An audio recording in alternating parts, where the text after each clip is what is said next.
Me pediram para falar de impugnação e recurso administrativo. Na verdade, senhores presentes, eu gostaria de dividir um pouco com vocês aquilo que vi e aquilo que aprendi no Conselho de Contribuintes, lidando com as impugnações e os recursos administrativos ali na defesa do contribuinte. Todos sabem, é um instrumento por excelência de defesa, da ampla defesa, a impugnação e o recurso administrativo. O Dr. Calume disse agora há pouco, e ele já me disse isso pessoalmente, e ele aqui na palestra anterior repetiu, que de fato a advocacia no Conselho de Contribuintes, a advocacia no órgão administrativo é muito diferente. O enfoque é outro daquele que nós tratamos no Poder Judiciário. De fato, muitas vezes, aquilo que nós entendemos como sendo correto ou não, em função até mesmo das limitações do órgão administrativo, não podem ser ali debatidas. Por exemplo, a presidente disse aqui agora há pouco a respeito das questões constitucionais. Por mais que a gente entenda que a decadência vale por uma regra ou outra, se está posto na lei aquilo que o Conselho vai ter que aplicar. É claro, é evidente que ali existe a possibilidade da interpretação, mas a negativa de vigência, essa está vedada, e eu concordo com essa vedação. E eu aqui rápido dou um exemplo, bem no início da minha advocacia, quando tive a oportunidade de uma sustentação oral no TIT, o Tribunal de Impostos de São Paulo. Quando tive a oportunidade, li um artigo da dialética em que os conselheiros, o articulista ali, mostrava que no TIT os conselheiros tinham a competência de negar vigência à disposição, de enfrentar questões constitucionais. E a minha matéria era eminentemente constitucional. Lá eu discutia a possibilidade do aproveitamento de crédito nas saídas de mercadorias com redução da base de cálculo, saídas de mercadorias da cesta básica. Então a fiscalização se tornava o crédito proporcional ao benefício, proporcional à redução da base de cálculo. Naquela época, todo o entendimento do Supremo Tribunal Federal era pela equiparação, pela não equiparação da redução da base de cálculo à isenção parcial. Portanto, o Supremo admitia o aproveitamento integral do crédito. Então, ali empolgado, início de advocacia, vendo que o Conselho ali poderia tratar da matéria, fui lá fazer a minha sustentação oral, toda focada no entendimento jurisprudencial do Supremo Tribunal Federal. Qual foi a minha surpresa? Que de lá saí vencedor. O tribunal, por maioria de votos, entendeu por afastar a regra legal que determinava o estorno do crédito e manter o crédito, portanto, cancelar o lançamento. Qual não foi a surpresa, os senhores todos sabem, que algum tempo depois, o Supremo Tribunal Federal, modificando o entendimento, considerou que esse estorno é legítimo, que a redução da base de cálculo se equipara a uma isenção parcial. Quero dar o exemplo para dizer que, nessa oportunidade, o Estado de São Paulo não teve a oportunidade de levar a questão para o Judiciário, porque se tivesse tido a oportunidade, provavelmente teria revertido aquela decisão, naquele momento, lá no TIT. Matéria eminentemente constitucional, matéria que não pode ser tratada no âmbito do Conselho de Contribuintes Mineiro, em função de uma previsão ali expressa. Portanto, a matéria a ser suscitada no Conselho de Contribuintes é diferente. O âmbito de discussão é um pouco mais restrito, mas nem por isso nós podemos dizer que ali o contribuinte não sai vitorioso. Pelo contrário, se a matéria é de fato, se o fato é bem tratado, com a técnica correta, há sim uma grande possibilidade do contribuinte se sagrar vencedor, mostrar que o seu direito está certo e aí evitar que a demanda vá para o Judiciário. Eu queria fazer algumas considerações aqui específicas em relação à impugnação. O artigo 119 do RPTA vai tratar dos requisitos da impugnação. Então ele diz lá, muito parecido com os requisitos da inicial, em que o contribuinte vai se valer da impugnação para alegar todo o seu direito, fazer todas as provas possíveis, trazer todos os documentos que são pertinentes àquilo que você está discutindo. E mais à frente, um artigo 141 diz que o contribuinte não pode apresentar documentos depois de saneado o processo. O parágrafo único do 119 diz, inclusive, em preclusão: não apresentada a documentação comprobatória por ocasião da impugnação, o seu direito está precluído. Mas nós temos diversas decisões do Conselho, a meu ver, corretíssimas, flexibilizando, diante do caso específico, diante do caso concreto, essa regra da impossibilidade de apresentação de documentos no momento posterior. E isso muitas vezes é muito importante. Por quê? Porque ali naquele primeiro, eu digo muito que o processo no Conselho, ele ao longo da sua tramitação, ele vem sendo amadurecido. Porque ali quando você recebe, estou dizendo aqui sempre na visão do advogado, é esse o meu enfoque aqui hoje. Você recebe o auto de infração para fazer a sua defesa, você tem um relatório bem fundamentado, você tem toda uma explicação do auditor fiscal, e ali em cima você então apresenta a sua defesa. Mas no momento posterior, aquele seu processo, aquele PTA, vai para uma manifestação da fiscalização. A fiscalização vai defender, vai analisar a sua defesa. A fiscalização pode concordar com parte, pode reduzir o crédito, pode reformular. Nesse momento abre-se prazo para um acerto, para um pagamento, ou até, se insistir da defesa, que seja então encaminhado ao Conselho de Contribuintes. Ali naquele momento, naquela manifestação, outras questões podem surgir. Não só, depois que a manifestação fiscal é feita, o processo vai ao Conselho de Contribuintes. Ali eu vou ter, dependendo da situação, o parecer da assessoria. O assessor é um auditor de altíssimo nível técnico. Hoje, o doutor Edivaldo, aspas, chefe dos assessores, auditor experiente, foi conselheiro do Conselho de Contribuintes por muito tempo, e ali então eu vou ter um saneamento do processo, vou ter uma instrução, vou ter um parecer de mérito. Ali surgem outras questões. Então, muitas vezes, é importante, e eu sempre faço isso, antes da sustentação oral, ter vista desse processo, conhecer a manifestação fiscal, conhecer o parecer da assessoria, e muitas vezes ali se torna necessário apresentar um determinado documento, uma nova prova, muitas vezes para questionar exatamente aquilo que está sendo dito ali na manifestação fiscal, ou aquilo que está dito ali no parecer da assessoria. Muitas vezes não se apresentou o documento no início, porque não foi possível em função do prazo, mas depois que aquele processo está devidamente saneado, muitas vezes é necessária a apresentação desse documento.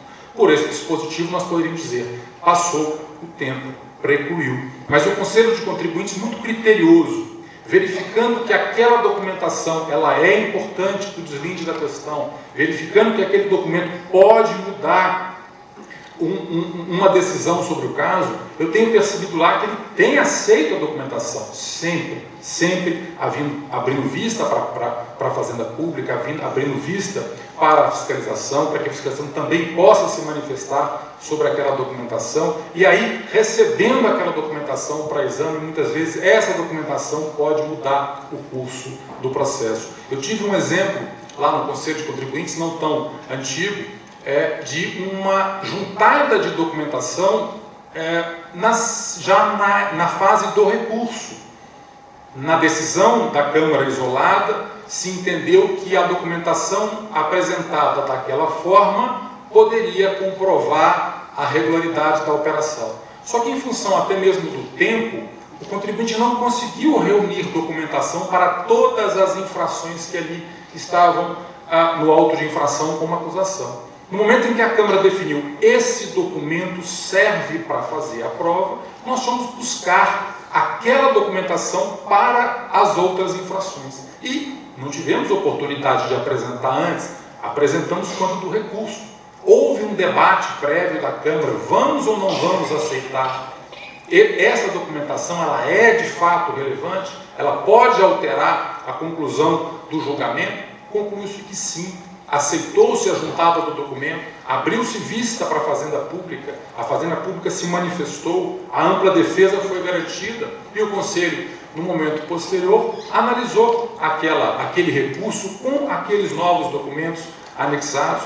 Na época, o procurador da Fazenda se opôs, está certo, existe uma regra, mas o Conselho disse, olha, um ponto extremamente relevante, nós não julgamos a impugnação do contribuinte, nós julgamos o lançamento, nós fazemos a revisão do lançamento. Portanto, se é importante para a convicção de cada um analisar aquela documentação específica, vamos analisá-la. De fato, a análise foi feita e o lançamento foi praticamente cancelado. Certamente que se não tivesse admitido aquela análise, naquele caso, veja, não estou dizendo que pode se apresentar documento em qualquer fase, em qualquer jeito, de forma nenhuma. O Conselho é muito criterioso. Eu vi várias oportunidades, eu mesmo já tentei anexar documentos que o Conselho julgou que não eram pertinentes e, portanto, não aceitou a juntada. Mas naqueles casos em que o documento pode ser um diferenciador para a conclusão do processo, para a manutenção ou não do lançamento, o Conselho tem admitido e, a meu ver, de forma muito correta nesse particular. Senhores,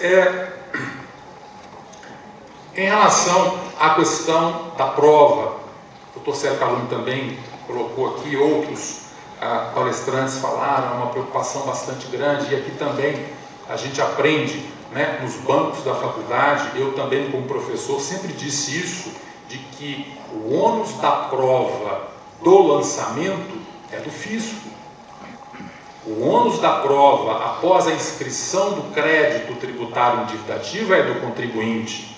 Portanto, ali no processo administrativo, quem tem que provar a ocorrência do fato gerador, quem tem que provar a acusação fiscal é o fisco. Se o fisco não provou, o lançamento não pode prevalecer. Mas na prática não é bem assim. Eu ouvi há um tempo, já há algum tempo, do conselheiro André, não sei se está presente, vi pela manhã, mas o conselheiro André me disse algo no julgamento que me marcou. Aqui a questão não é do ônus ser do contribuinte. Nós temos aqui que dividir esse ônus. Aquilo que é possível o fisco comprovar, ele traz a comprovação, mas aquilo que é possível também o contribuinte trazer de comprovação, ele tem o dever, ele tem a obrigação de fazê-lo. E assim tem sido pautado a minha atividade. Sempre que é possível fazer a prova em sentido contrário ao que o fisco traz, a gente procura fazer. Não só dizer que o fisco não comprovou. Tem um caso recentemente julgado, inclusive o acórdão ainda não foi publicado, mas o julgamento já foi encerrado, em que isso pode ser ilustrado, uma autuação feita a partir de saídas desacobertadas de mercadoria. A fiscalização, valendo-se da previsão legal, tributou aquela saída a 18%, porque não teve ali condições, naquele primeiro momento, de definir quais seriam, até na linha do que o Calum aqui também disse, quais seriam as mercadorias que teriam saído de forma desacobertada. Então, aplicou a alíquota geral de 18%.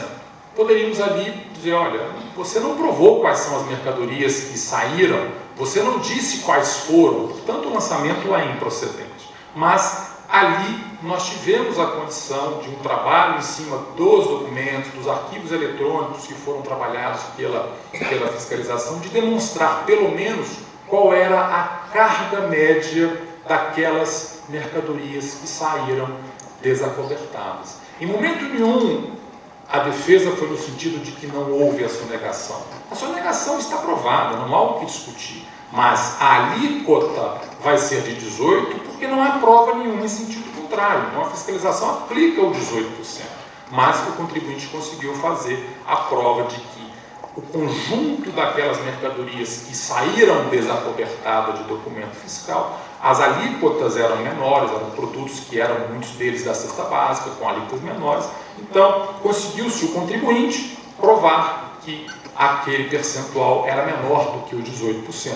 Qual foi a decisão da Câmara isolada, depois tanto da Câmara especial? Vamos reformular o crédito tributário para considerar aquela carga média apontada pela fiscalização. Portanto, o fisco ficou com a parte, aspas, mais fácil. Olha, eu não consigo identificar quais são as mercadorias, eu então vou tributar 18%. Bom, nós contribuintes assumimos a parte mais difícil, vamos mostrar que a carga tributária é diferente daqueles 18%, vamos então mostrar que a carga tributária é menor, e de fato foi aquilo que prevaleceu no âmbito do Conselho de Contribuintes. Estou dizendo tudo isso dentro do enfoque que eu quero dar. Estou aqui dividindo com vocês o que, ao longo desses 15 anos, tive a oportunidade de ver e aprender no Conselho de Contribuintes. Tudo bem, meu tempo esgotado? Acho que vieram as duas plaquinhas ao mesmo tempo, mas tudo bem. Em relação ao recurso, no Conselho de Contribuintes nós temos duas possibilidades de recurso. Nós temos o recurso de revisão pela divergência jurisprudencial e nós temos o recurso de revisão pelo voto de qualidade. Talvez aqui uma das únicas restrições, ou não seria restrição, mas talvez uma pequena crítica ao Conselho. Julgo que o Conselho, na análise das divergências, é bastante severo.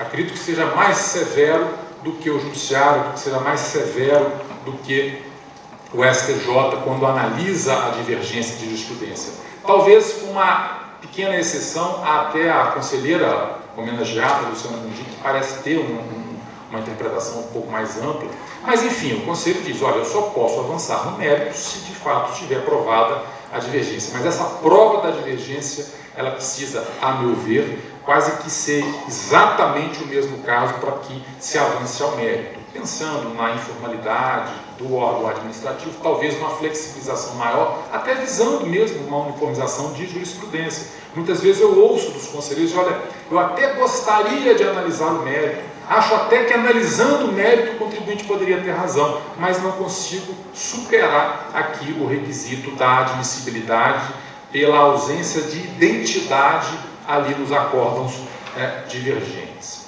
Tudo bem. Agora, o que me chama a atenção e me incomoda um pouco é um dispositivo que nós temos no RPTA no tocante ao recurso pelo voto de qualidade.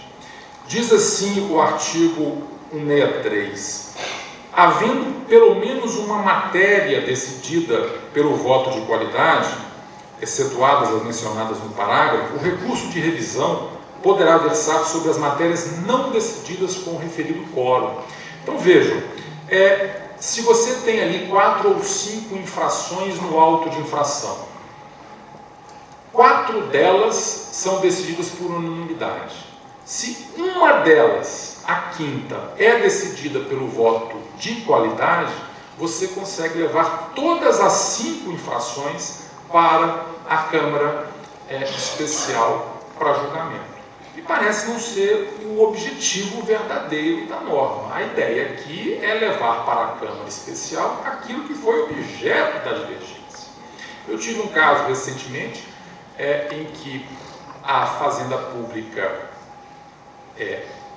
ganhou pelo voto de qualidade, então o contribuinte perdeu pelo voto de qualidade, e a Fazenda Pública fez um recurso contra a parte que o contribuinte ganhou por unanimidade, levando toda a discussão, aquela objeto do recurso da Fazenda era exatamente a parte que foi unânime na Câmara isolada, porque aquilo que foi pelo voto de qualidade, a Fazenda ganhou, o contribuinte perdeu. Eu até suscitei o cabimento desse recurso, dizendo não haver interesse de recorrer, porque a qualidade foi favorável a ela, mas eles aplicaram o dispositivo e aplicaram de forma correta. Aqui não está fazendo restrição nenhuma. Aqui está dizendo, se uma matéria é pelo voto de qualidade, todo o restante pode ser objeto de reexame para a Câmara Especial. E parece não ser correto aqui a redação do dispositivo. Não sei se esse dispositivo já foi objeto de discussão, mas me parece não ser. Claro que, por vezes, isso pode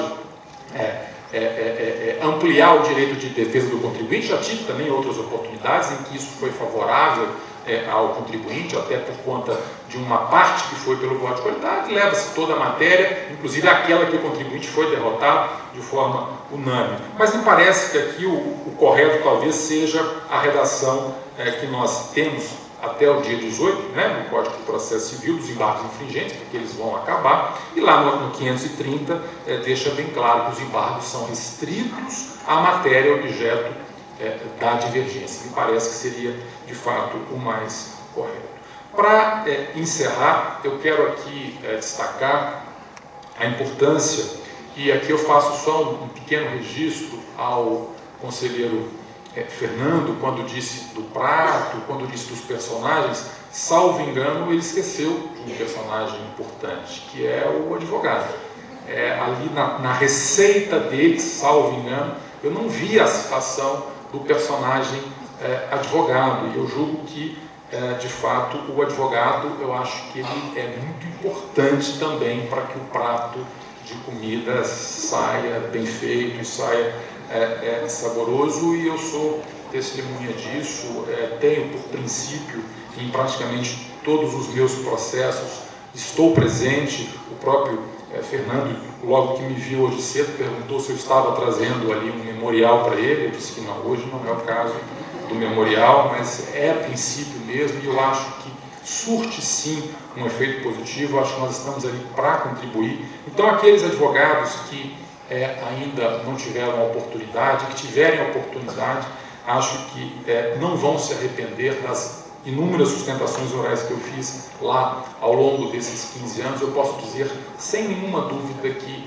jamais arrependi de ter ido ao Conselho de Contribuintes. Ali, de fato, e aqui eu dou o meu testemunho, a ampla defesa é garantida, e não é só a ampla defesa de dar a oportunidade do contribuinte falar, de forma nenhuma, é a ampla defesa de decidir, de julgar aquilo que o contribuinte já lhe pede. Não vejo, presidente, dificuldade nenhuma para o Conselho de Contribuintes, com esse novo Código de Processo Civil, que exige as fundamentações nas decisões. O Conselho, ao longo desse período todo que eu lá pude participar, eu vejo claramente que as decisões são todas muito bem fundamentadas. É muito interessante que muitas vezes você vai fazer uma sustentação oral, você ali destaca 3, 4, 5 pontos. Os conselheiros fazem questão de ir ponto a ponto, tratando daquilo que você ali está falando. Isso é muito bom, você estar ali num órgão e levar. Porque a gente tem trabalho, a gente faz a defesa, a gente quer ter uma resposta. Ganhar ou perder é consequência, a gente ganha umas, perde outras. Mas é importante sair dali convencido de que o seu argumento foi analisado. E muitas vezes você está com uma ideia e sai dali com uma ideia diferente. E muitas vezes você vai aconselhar o seu cliente: olha, tudo aquilo que nós tínhamos para argumentar foi lançado lá, e infelizmente agora eu vejo que não dá mais. Então vamos acertar, vamos pagar, porque ir para o judiciário pode ser uma aventura. Muitas vezes você começa com uma ideia da sua defesa e no final tem uma ideia completamente diferente. Portanto, eu rendo as minhas homenagens ao Conselho de Contribuintes. Espero que tenhamos aí, que venham nos próximos 30 anos, quem sabe nós estaremos aí comemorando os 100 anos do Conselho de Contribuintes, e se Deus me permitir, quem sabe eu possa também estar comemorando meus 45 anos de militância no Conselho de Contribuintes. Vai ser muito bom. Muito obrigado.